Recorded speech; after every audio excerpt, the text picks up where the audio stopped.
Une fois le verdict prononcé par la cour d'assises d'Évry, les frères de Marie-Christine Odo se sont dit satisfaits. Certains de ne pas connaître toute la vérité du calvaire qu'a connu leur sœur dans ces derniers instants, mais satisfaits que son assassin de 49 ans soit condamné à quasiment finir sa vie en prison.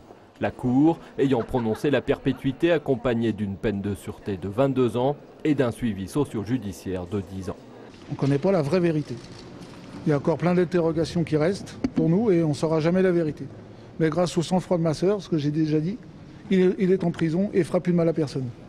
La cour n'aura finalement pas suivi le parquet qui, plus tôt dans la journée, avait réclamé la rétention de sûreté. Les avocats de la défense rappelaient eux les regrets de leur client et son souhait d'être suivi par des psychiatres pour comprendre les raisons de son acte.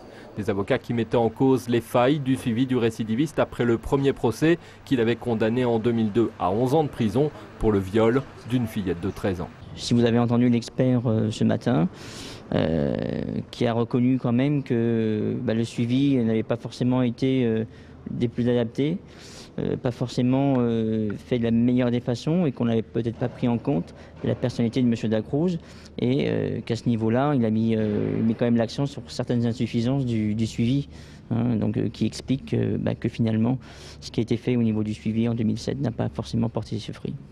En 2009, ce drame avait relancé le débat sur la récidive des criminels sexuels. Sa forte médiatisation avait provoqué une nouvelle loi pour tenter d'améliorer leur suivi. En entendant le verdict hier, Manuel Dacruz est resté impassible.